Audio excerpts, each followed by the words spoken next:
The deal on ending the war with the United States is, quote, not imminent. President Trump says there's no rush to reach an agreement. He's been positive about the direction of talks, but has again reiterated his position on Iran's nuclear program. The world's #1 state sponsor of terror will never have a nuclear weapon. Oh, and they won't. They will never have a nuclear weapon. It comes as Tehran's top negotiator and foreign minister have arrived in Doha for talks to discuss key sticking points. Both sides say nothing has been signed and that any deal would be a first step, leaving some of the major issues to future negotiations. But the optimism surrounding the Strait of Hormuz has caused oil prices to dip by nearly 7%. We have what I think is a pretty solid thing on the table in terms of their ability to open up the straits, get the straits open, enter into a very real, significant, time-limited negotiation on the nuclear matters. And hopefully we can pull it off. It has a lot of support in the Gulf. The president's not going to make a bad agreement. So let's see what happens. We're going to give diplomacy every chance to succeed before we explore the alternatives. Most of the topics on the negotiating table have been agreed upon. That's true. However, it cannot yet be confirmed that a final agreement will be signed. No party can make that claim at this stage. There are no specific details yet on how the Strait of Hormuz would be managed. That will ultimately be up to the countries bordering the strait. We remain in constant communication with those countries, and we have a strategy in place to help ensure security and stability in and around the waterway. Now, Iran's President Masoud Pezeshkian has issued a decision for international internet restoration.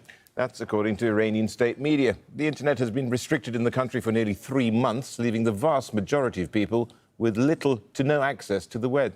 Al-Migdad al-Rohaid has more details from Tehran.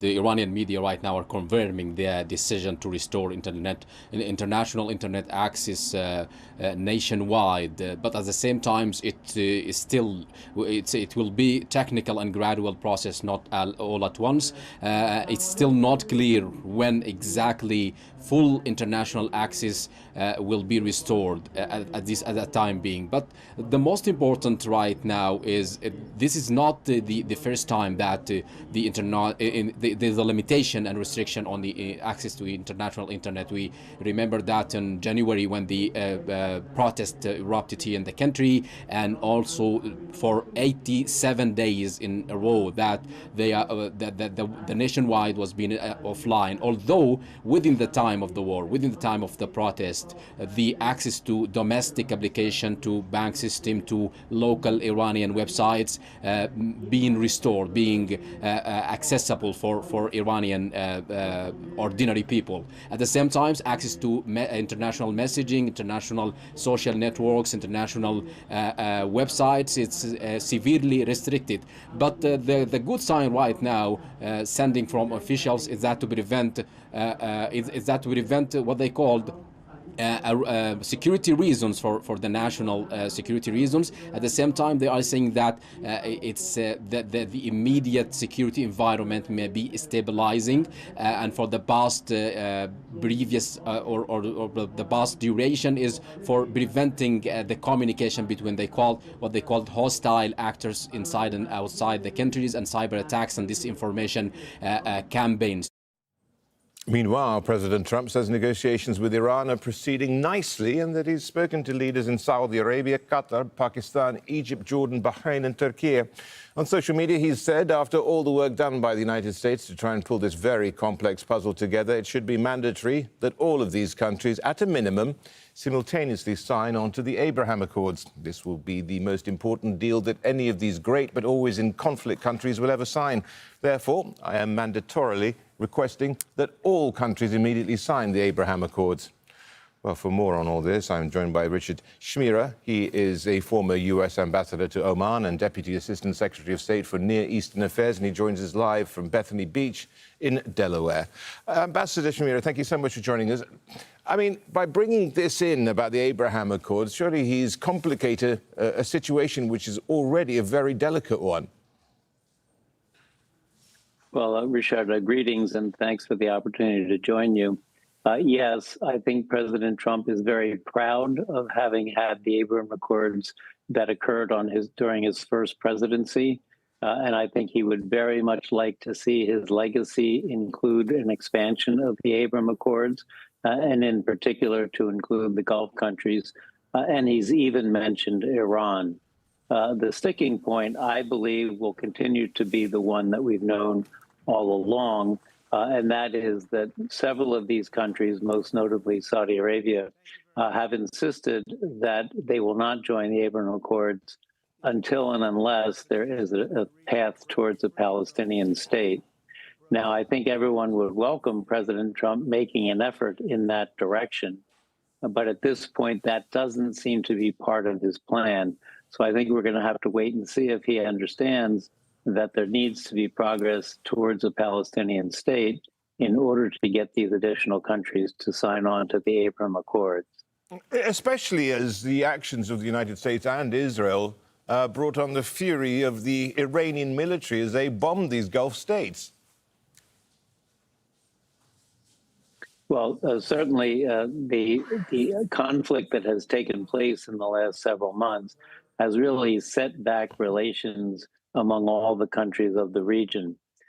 Clearly, Iran was very unhappy at the fact that when the U.S. was attacking, that some of those forces had been based in Gulf countries. And so I think one of the issues that will probably be discussed in ending the conflict is to ensure that going forward, that no military assets in any of the Gulf countries would be used in the future against Iran. And likewise, Iran would no longer use any military assets against Gulf countries. So I think that as tragically as it has been over the last several months, potentially could be one positive development coming out of this conflict as we hope to bring it to an end. Ambassador, also, you know, in the last 2 hours or thereabouts, Israeli Prime Minister Benjamin Netanyahu has upped the ante when it comes to attacking purportedly Hezbollah operations in southern Lebanon. And we've had two right-wing ministers in his cabinet upping the rhetoric as well here. Now, that's not really going to be helpful either, is it, in trying to secure this deal with the Iranians? Well, certainly Iran has made it clear that ending the conflict involves and must include ending the conflict with Lebanon. So I do think President Trump is going to have to make some effort to try to convince Israel, to maybe cajole Israel into agreeing that the effort against Hezbollah can no longer be a military one, but has to shift to a diplomatic one.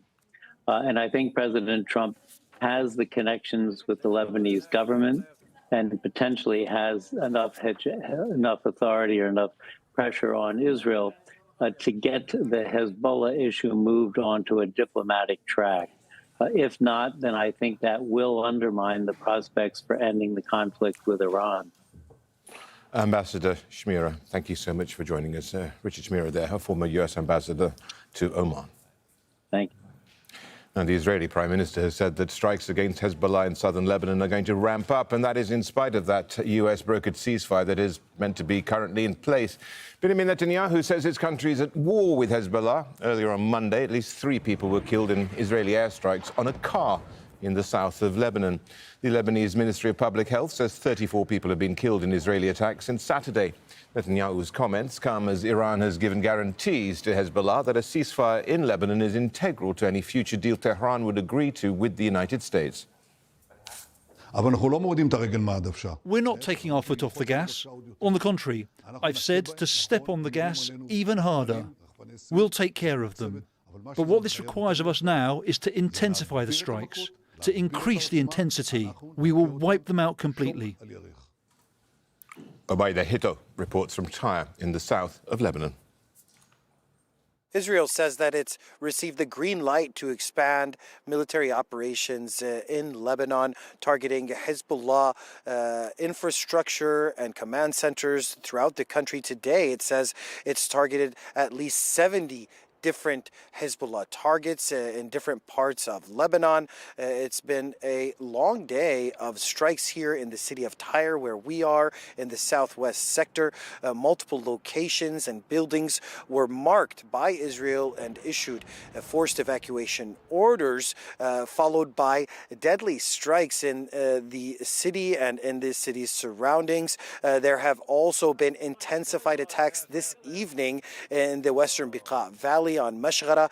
Within 60 minutes, at least 8 airstrikes by Israel, as this announcement of a intensification of airstrikes and other kinds of attacks are expected in the coming hours and days. However, this cautious calm that we're seeing in the city of Tyre is a sign that Israel is not ready to carry out those attacks just yet.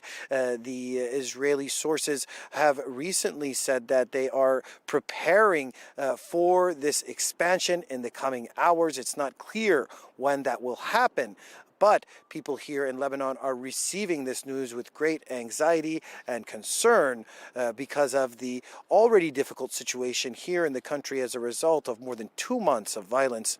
Albaida Hito,